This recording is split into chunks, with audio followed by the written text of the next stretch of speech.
extremamente importante que a gente entenda como prescrever, de que forma prescrever, quando prescrever, qual é o momento mais específico, o momento mais ideal de eu fazer uma formulação, uma junção, como que ocorre essa sinergia? Então, a gente vai iniciar com esse curso de vitaminas, né?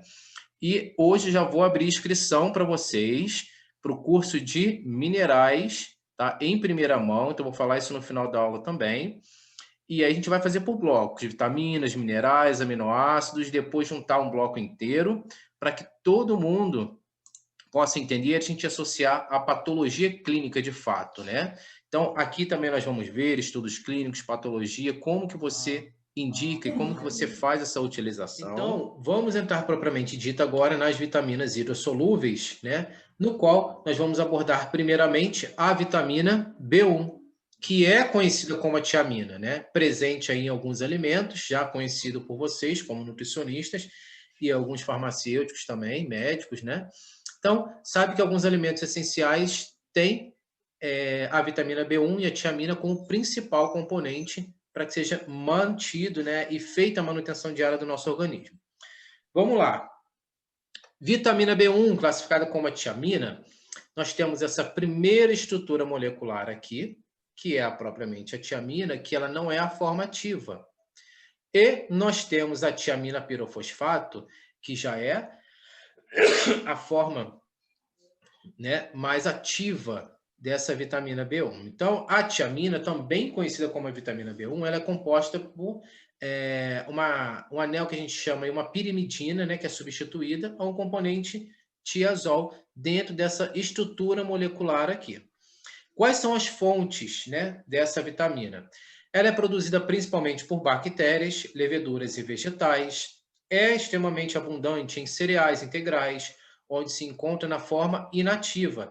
E quando ela é ingerida com os alimentos, ela vai lá para o cérebro, vai para o fígado, onde ela vai ser transformada por uma enzima chamada tiamina de fosfotransferase em pirofosfato de tiamina, conhecida como TPP, que é a sua forma ativa. E aí, principalmente pela união de duas moléculas aqui de fosfato, ok? Então, dentro desse composto, nós temos aí a utilização dela na característica bioquímica, dentro do nosso metabolismo, ela é extremamente necessária como um cofator para as reações catalisadas pela piruvato descarboxilase, né? Principalmente aqui, ó, a gente pode observar, vendo? Ela é extremamente importante e fundamental nesse processo. Então, como uma coenzima de descarboxilação, né, que sofre um processo de oxidação lá do piruvato, com a sua conversão em acetil-CoA, no qual pega essa molécula do piruvato e ele será transformado em acetil-CoA, a atuação da piruvato descarboxilase vai ser extremamente importante com a ação da tiamina. E aí, formando principalmente succinil-CoA nessas reações de transcetolase que a gente chama na via da pentose 6-fosfato. Então, a função da tiamina, ela desempenha um papel extremamente importante, né, no metabolismo oxidativo de glicídios e lipídios, sendo importante para a produção de energia do nosso corpo. Então, é fundamental para o funcionamento do cérebro, músculo e nervos. Se lembra que eu falei para vocês a respeito da mitocôndria? Então, a mitocôndria ela é uma fábrica de energia, né? No qual ela produz lá na matriz mitocondrial essa síntese de ATP. E a vitamina B1 ela é extremamente importante e responsável por esse processo também. Então, quando utilizamos aí a vitamina B1, a farmacocinética dela, como que funciona isso no organismo? A absorção da tiamina ela vai se dar em meio ácido, principalmente lá no jejum e no duodeno proximal. Em baixas concentrações, a absorção ela é mediada por transporte ativo dependente de sódio. Já em altas concentrações, a absorção ela é realizada por uma difusão passiva, que é pouco eficaz. Entenderam por que a gente tem que fazer uma revisão e analisar como que funciona esse transporte intracelular, né, de fora para dentro dessa célula. E por que que esses detalhes são importantes quando a gente fala em relação ao transporte ativo e ao transporte passivo? E aí, ela é fosforilada nas células da mucosa em tiamina fosfato, né? E nessa forma ela é transportada para o fígado lá na via circulação, né? Na veia porta. Também é sintetizada por micro-organismo lá no trato gastrointestinal, em pequenas quantidades.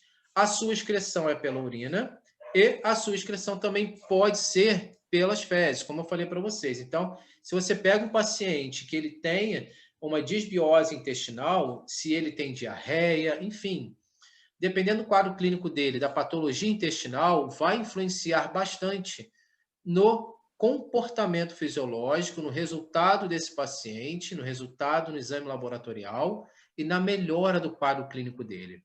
Então, a gente sabe que um exemplo atual é o COVID, né?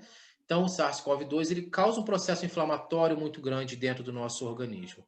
Esse processo inflamatório causa um estresse oxidativo, esse estresse oxidativo aumenta mais as reações de radicais livres na corrente sanguínea, causa um processo inflamatório aumentando interleucinas inflamatórias e acaba prejudicando a absorção e a produção de ATP pelas mitocôndrias. E nesse processo entra aí a complexo da vitamina B para ajudar e dar um suporte na musculatura desse paciente em relação à energia. Então, usos e as funções dessa vitamina ela é extremamente necessário para o metabolismo do carboidrato, lipídios, proteínas, porque a deficiência dessa tiamina ela pode causar algumas patologias como beriberi, né? Também tem que ser utilizada na gravidez e na lactação. Alcoolismo crônico causa deficiência, né, da B1, neurite, polineurite, então processos inflamatórios neurológicos, diferentes síndromes dolorosas, como dores reumáticas, né?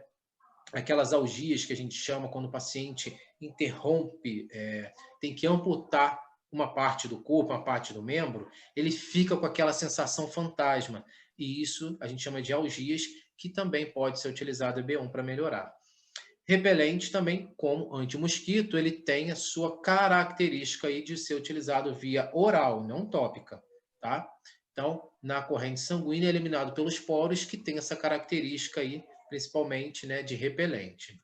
Então, a vitamina B1, ela apresenta uma biodisponibilidade classificada aí como a benfotiamina, né? Ela é absorvida muito melhor, de 5 a mais de 25 vezes aí do que a tiamina, e permanece no organismo durante bem mais tempo. A benfotiamina é a forma ativa aí da vitamina B1. Ela é rapidamente convertida em tiamina pirofosfato, né? Utilizada aí como sucesso, principalmente na neuropatia diabética e dores ciáticas, e no estresse oxidativo, pacientes alcoólatras, né, que consomem muito álcool e que é viciado de fato. Essa benfotiamina aumenta as enzimas que são dependentes dessa tiamina em indivíduos etilistas com deficiência dela. Então, algumas interações podem acontecer? Pode, principalmente com diuréticos de alça, pacientes que fazem utilização aí de furosemida, né, feritoína e álcool, causam a depressão de vitamina B1. Isso é importante, porque às vezes é só suplementar, aí você tem que olhar para a clínica como um todo. Se ele está eliminando e tomando o diurético, algum outro medicamento que está forçando a eliminação dele, claro que você vai suplementar e colocar isso para dentro. Só que a gente sabe que fica um efeito aí antagônico, porque um tira e o outro repõe, um tira e o outro repõe. O jeito seria retirar a medicação? Sim, mas o paciente não pode ficar. Então a gente leva em consideração risco e benefício. E aí, como alternativa, você vem suplementando esse paciente, tá? Junto com a medicação que ele já toma, para poder minimizar aí os problemas dele. Então, algumas interações da tiamina devem ser ingerida com outras vitaminas do complexo B, porque elas vão ter um sinergismo positivo e vão se ajudar nesse processo, tá, de absorção e metabolização. A deficiência dela pode causar fadiga, instabilidade emocional, depressão, anorexia, retardo no crescimento, constipação grave, neurite crônica periférica, beriberi, né? Encefalopatia. Então, essas patologias, elas podem surgir devido à eliminação, ao uso crônico. Então, eu já peguei muito na prática muitas pessoas, mulheres, utilizando diuréticos para emagrecer. E aí há uma dificuldade de você conscientizar essas pessoas. Por quê? Esse diurético, obviamente, vai fazer com que haja uma diminuição, uma perda dessas vitaminas, né? Então, essa depressão que vai acontecendo, você tem que suplementar. Porém, eles não buscam informação. E aí acontece o paciente apresentar outra patologia por conta daquela medicação que ele fez por conta própria. E aí, a toxicidade, raramente ela é relatada, tá? Algumas reações, como erupção cutânea ou prurido. É muito difícil você ter uma intoxicação por vitaminas do complexo B, porque ela é eliminada muito rápido, ela é hidrossolúvel. Então, tomou uma superdosagem, uma dose muito alta, toma bastante água para poder eliminar ela o mais rápido possível. E aí, eu trouxe para vocês um quadro aqui, tá? De doses diárias aí recomendadas para adultos, gestantes, lactantes, lactentes e crianças. E também a UL, né? Que é a dose máxima em adultos, né? Lactentes e crianças. Então, podemos observar que a recomendação diária das doses e a dose máxima para ele, para adulto, é 200 miligramas ao dia. Mas vou mostrar para vocês que na prática não se utiliza 200 miligramas ao dia, tá bom? Por quê? A faixa de dosagem usual ele vai de 10 a 100 miligramas. Quando você faz e prescreve o complexo B, normalmente 10 miligramas de vitamina B1, 15 miligramas, 5 miligramas. A dose, gente, ela vai depender da individualidade do paciente, da necessidade dele. O que ele relatar para você. Se a deficiência dele naquela situação clínica, por exemplo, né, neuropatia diabética, a gente sabe que são patologias crônicas. Obviamente, você vai ter que tratar ele com uma dosagem bem maior, 50 miligramas, né, 100 miligramas. Se for algo agudo, em que você se resolve durante um mês, 2 meses ou 3 meses, faz uma manutenção. 10 miligramas é suficiente com outras vitaminas, tá? E aí, para complicações do diabetes tipo 1, a benfotiamina ela pode ser utilizada de 100 miligramas até 4 vezes ao dia. Aí você pode associar o ácido alfa-lipoico de 600 miligramas uma vez ao dia, porque o ácido alfa-lipoico ele é extremamente importante para melhorar a sinalização, né, da insulina. Então, tanto lá no pâncreas, tanto a sinalização dessa insulina com a glicose e a sinalização intracelular nos receptores ali da insulina. Então, o ácido alfa-lipoico ajuda muito associado à benfotiamina. Para a disfunção endotelial, macro e microvascular, o estresse oxidativo em paciente com diabetes tipo 2, a benfotiamina é de 1.050 miligramas uma vez ao dia. Digo para vocês e afirmo, essas doses muito altas, elas têm que ser acompanhadas pelo médico extremamente rígido, tá? Então, não apliquem essas doses muito altas. Eu trouxe para vocês a nível de informação, para vocês saberem como funciona isso na prática real, que eu já vi e já pego. Mas não há necessidade dessas doses muito altas. Então, sempre começam com doses intermediárias. Se ele vai de 100 miligramas a 10 miligramas, começa ali com 10, 20, 30. Por isso que a gente pede ao paciente para sempre voltar, retornar à consulta, para que você possa avaliar.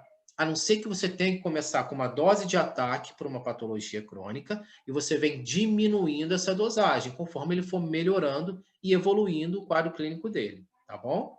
Então, para a polineuropatia em pacientes com diabetes tipo 1 e tipo 2, pode-se utilizar a benfotiamina de 100 miligramas 4 vezes ao dia, ok? Então, aí a gente já está falando de situações clínicas e doenças crônicas, tá bom? Então, como é esse modelo de prescrição magistral que eu trouxe para vocês? Esse modelo de prescrição magistral, eu coloquei aqui um exemplo em gotas, em cápsulas, xarope e jujuba. E outras formas farmacêuticas também. Então, preste muita atenção em relação a isso aqui, ó. Quando a gente prescreve em gotas, você vai colocar lá vitamina B1, benfotiamina, que é a forma ativa dele, se você quiser. Se não quiser a forma ativa, você vai colocar aqui tiamina, como está na descrição aqui em cima, tá bom? Então, essa benfotiamina aqui, você vai colocar a dosagem, 10 miligramas, barra gota. Significa que você quer que eu manipule lá na farmácia para mim, de manipulação, 10 miligramas para cada gotinha. E aí, você vai colocar base gotas aqui, ó. Esse QSP significa que é a quantidade suficiente para completar 30 ml. Mas aqui você já indicou para a farmácia que você quer uma dose de 10 miligramas para cada gota. E o seu paciente vai ingerir 2 gotas uma vez ao dia. Ingerindo 2 gotas, ele vai ingerir 20 miligramas. Então, essa é uma prescrição de forma correta, em que você não deixa dúvida e não abre margem para erro para a farmácia de manipulação interpretar, ou se você pega alguém com pouca experiência, pode manipular de forma errada. Se você não coloca essa barra gota ou barra ml, a farmácia ela vai manipular 10 miligramas direto para 30 ml. Se esse paciente consumir 2 gotas, vai ter uma quantidade mínima, não vai tomar 10 miligramas por dose. Então, ele pode tomar 0, alguma coisa, ok? Então, a exemplo de cápsulas, nós temos aqui a benfotiamina em cápsula, 30 miligramas, tá? Esse piente QSP, uma cápsula. Aviar 30 doses, ou 60, ou 90, quanto você quiser, ingerir uma dose ao dia. Então, se você também tem um paciente que é alérgico à lactose, alérgico a corante, né? Não pode com açúcar, enfim, você vai botar uma observação embaixo, olha, aqui. Esse piente isento de lactose, corante, açúcar, e aí você pode especificar lá, cápsula vegetal ou cápsula incolor, cápsula branca, cápsula gastroresistente. Isso é importante. Então, isso eu ensino no meu outro curso, né, de nutricosméticos aplicado à estética, e aí, dentro desse contexto, a gente trabalha com várias formas farmacêuticas específicas que podem melhorar ainda mais a situação do paciente. Na forma de xarope, quando é utilizado, seja para idoso ou para criança, você vai colocar assim, ó, em ml. Aí não coloca em gotas. Então, 10 miligramas aqui, ó, 2,5 ml, tá? Base, pode ser gotas ou base xarope, tá? Por quê? Às vezes eu posso utilizar a mesma base para gotas na base de xarope porque é isento, né, de açúcar. Então, a base xarope, ela contém açúcar. Então, eu sei que é sim, a benfotiamina, ela é bem mais cara do que a tiamina, tá? Então, a gente sabe que existe uma diferença de valores aí.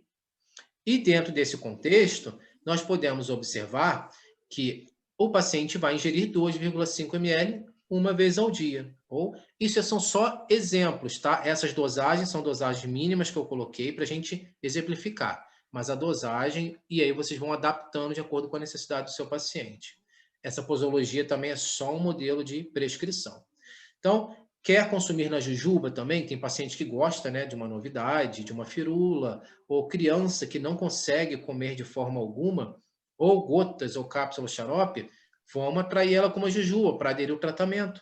Então, pode prescrever assim, ó, benfotiamina 30 miligramas, base jujuba, QSP uma jujuba, aviar 30 doses. E aí você sabe que em cada jujuba terá 30 miligramas, ok? Então, esse modelo é extremamente importante para vocês aplicarem, terem assim em mãos como não errar na hora da prescrição. Então, aqui eu mostrei para vocês, eu trouxe um estudo da benfotiamina, né, em polineuropatia diabética, tá? Que é um estudo aí randomizado, duplo cego, controlado, é um estudo clínico. E aí eu resumi ele para vocês, no qual ele mostrou que a administração de 100 miligramas de benfotiamina 4 vezes ao dia promoveu uma melhora significativa na dor neuropática em pacientes com polineuropatia diabética. Fábio, eu posso associar a benfotiamina a outras vitaminas? Vitamina B1, a vitamina B2, a vitamina B6, a vitamina B12? Pode, não tem problema nenhum. tá bom? E aí, esse estudo também de duplo cego, controlado, randomizado, avaliou a tolerância e a eficácia da suplementação de 600 miligramas de benfotiamina, uma vez ao dia por 24 semanas, tá? Em pacientes que eram alcoólatras, né, etilistas ali naquela situação. O resultado mostrou que houve uma redução superior do consumo de álcool quando comparado àquele grupo placebo. Então, a gente sabe que cada paciente, eu tenho que levar em consideração a individualidade bioquímica. O estudo mostrou esse resultado, porém, nem todos terão o mesmo resultado na prática. É o que eu vejo. Nem todos os pacientes respondem da mesma forma, nem todos utilizam a mesma dosagem. Tem muitos pacientes que são extremamente sensíveis e com dosagens bem baixinhas, eles conseguem já, principalmente, ter um resultado positivo. Então, isso é muito legal. E aí partimos para a vitamina B2. Então, a vitamina B2, conhecida como a riboflavina, né, consumida e presente em alguns alimentos importantes, nós temos ela, que é uma vitamina precursora do FAD, né? E essa vitamina faz parte desse grupo de pigmentos amarelos aí denominados das flavinas, e a sua estrutura ela compreende como uma base nitrogenada, composta por 3 anéis, né, principalmente 6 carbonos e 2 nitrogênios, ligado a essa ribose. Então, aqui é a estrutura molecular dela. A riboflavina, gente, ela é laranja, ela é amarelona. Tem até alguns vídeos no meu Instagram que eu fiz lá, manipulei na farmácia, para mostrar em relação à utilização dela. Fica um laranjão muito bonito mesmo, como se fosse a cúrcuma. E quando o paciente consome o complexo B, não sei se vocês já ouviram esses relatos, eu ouço muito, Fábio, comecei a tomar essa medicação aqui, esse suplemento, essa prescrição, minha urina começou a sair amarela. E aí, quando eu olho na composição e tem vitamina B2, eu sei que é a riboflavina e ela vai fazer isso, porque ela altera o pH urinário. E aí ela sai de forma amarela. Tá bom? Então, isso é normal. E aí, sempre oriente o paciente de vocês e observem antes de falar qualquer coisa, se naquela composição tem a B2. A B2 vai fazer a mudança da coloração da urina. Então, ela é encontrada amplamente distribuída na natureza, sendo produzida lá por bactérias, leveduras e vegetais, tá? Verdes escuros, né? Pigmentos amarelos, tá? E também em outros lugares. E aí, nós temos a importância bioquímica no metabolismo e onde que ela participa, o que que ela é importante.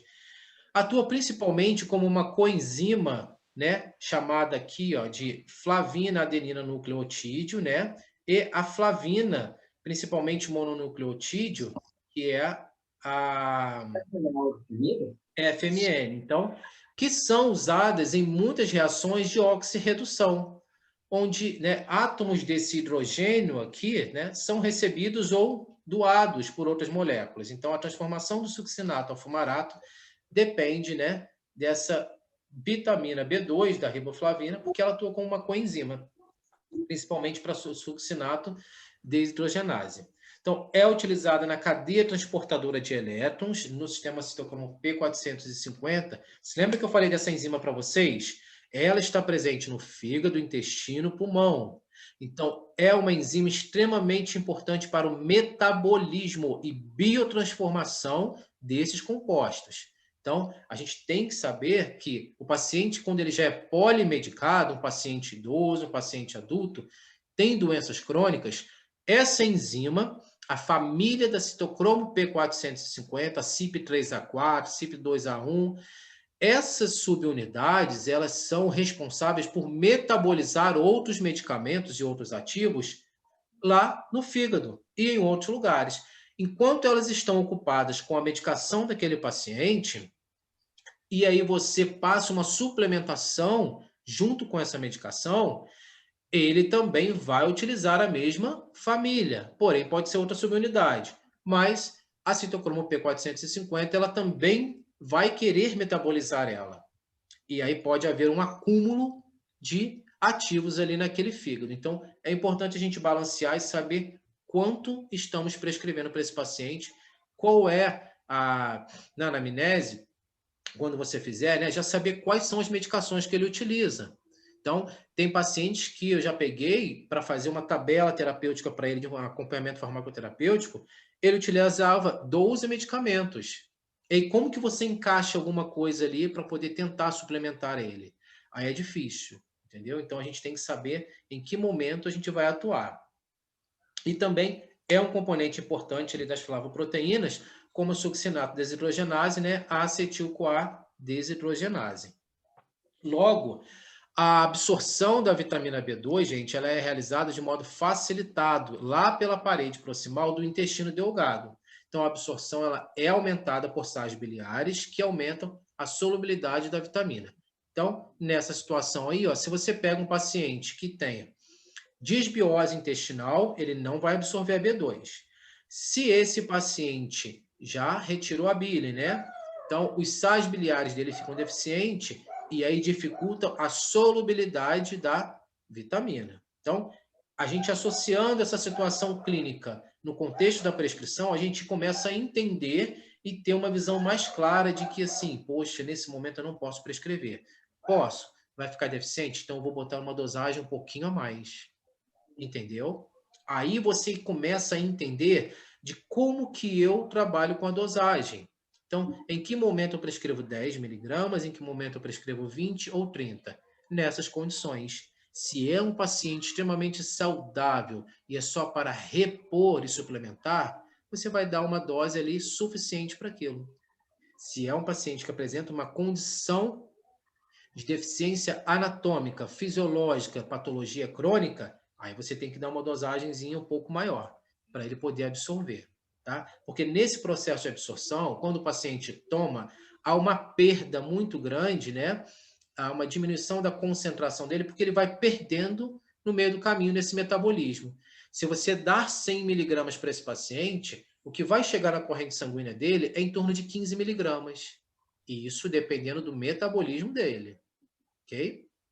Então, é fosforilada também a flavina mononucleotídeo, né, que antes de entrar nessa corrente sanguínea, e também é transportada pelo sangue e excretada lá pela urina, no qual ele apresenta ali aquela coloração amarela que eu falei para vocês. Então, é essencial para a formação dos eritrócitos, então, ó, ficam atentos aí em relação a isso.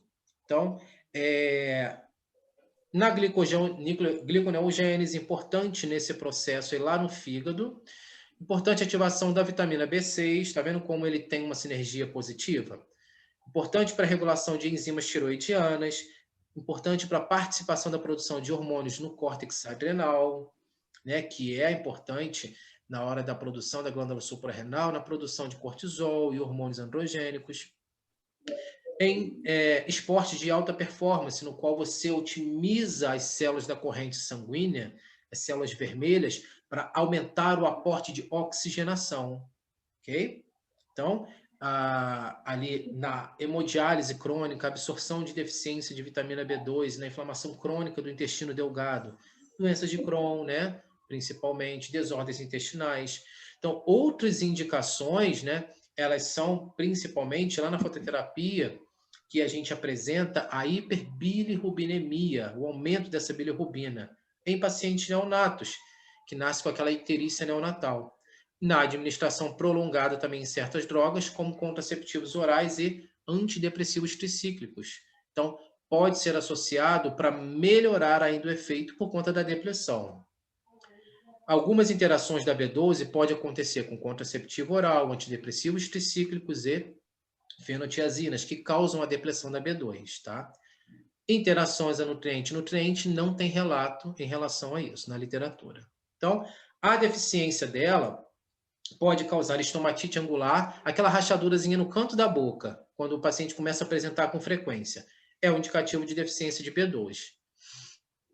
Inflamação na língua, dermatite seborreica, anemia, anormalidades fetais, neurodegeneração, neuropatia periférica, doença cardiovascular e, principalmente, opacidade na córnea. Então, sabendo que ela é extremamente importante, a gente suplementar, a suplementação, gente, eu sempre indico o tratamento, ó, faça-se 3 meses, tá? Dá um intervalo de 1 mês. Se for necessário, utiliza mais 3 meses. Se não for, você avalia a situação clínica do paciente, ou aumenta a dose ou reduz. E aí vai depender da sua clínica, do que você vai conduzir ou direcionar esse paciente. Então, o tratamento de suplementos e fitoterápicos é sempre 3 meses, o ideal para você ver resultado. 30, 60 ou 90 dias no máximo, dá um intervalo de um mês para que o organismo dele possa responder, o sistema fisiológico reaja.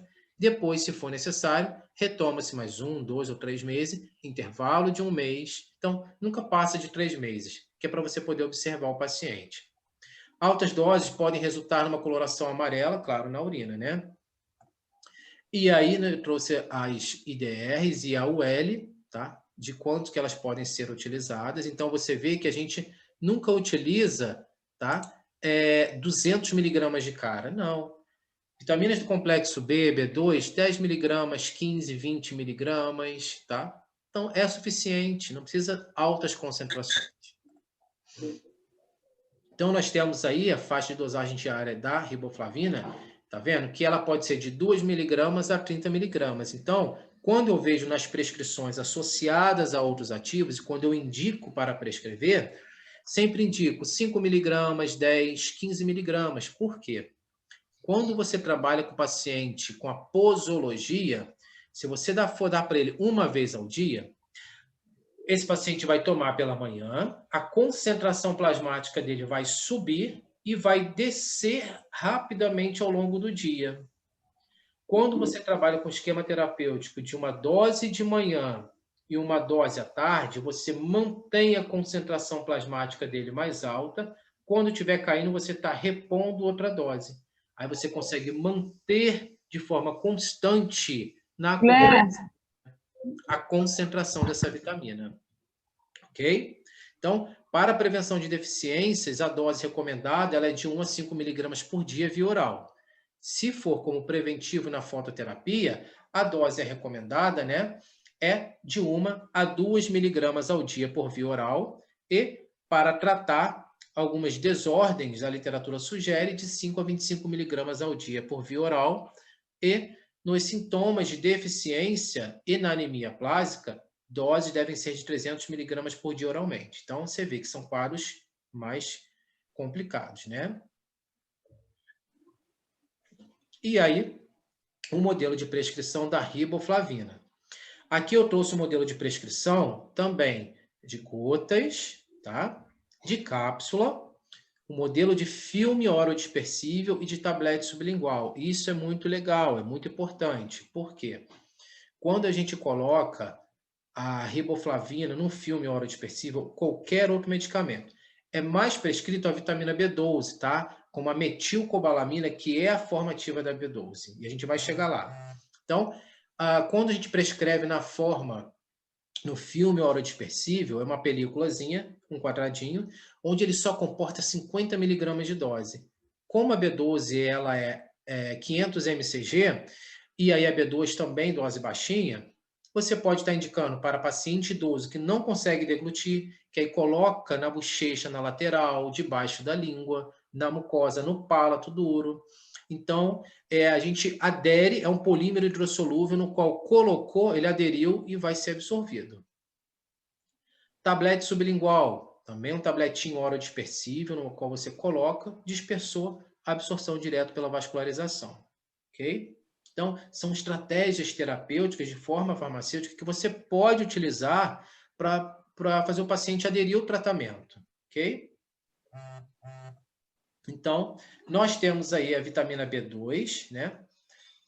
Como o estudo dele, principalmente profilático aí, em adolescentes com migrânia, com enxaqueca, né? Então, foi avaliado o uso da riboflavina na profilaxia de migrânia em 41 pacientes pediátricos e adolescentes que receberam 200 miligramas a 400 miligramas ao dia por 3, tá? 4 e 6 semanas. Então, 77,1% desses pacientes relatou que a riboflavina ela foi efetiva no controle dos eventos iniciais da enxaqueca. Então, ela tem demonstrado, a migrânia tem demonstrado, né, um envolvimento das mitocôndrias, um déficit energético. Por isso que eu falei para vocês, a mitocondriopatia ela influencia em toda parte do corpo. A falta de energia produzida pela matriz mitocondrial também vai influenciar diretamente nesse processo patológico. E aí que está envolvido em várias situações de inflamação subclínica, tá bom? Então, nessa profilaxia, essa revisão sistemática, um total de 11 ensaios clínicos revelou um efeito misto dessa riboflavina, a profilaxia da enxaqueca.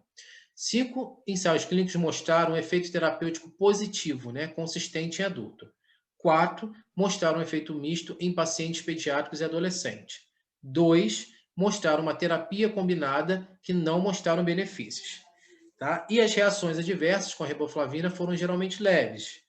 É bem tolerada, é barato, né? E tem demonstrado uma eficácia na redução da frequência da enxaqueca. Fábio, posso associar a outros ativos que melhorem também a enxaqueca? Sim, não tem problema nenhum. E aí você utiliza ela de forma como estratégia dentro desse contexto da migrânia, seja para criança, adulto, idoso, que você está trabalhando com algo seguro, que não vai prejudicar o paciente.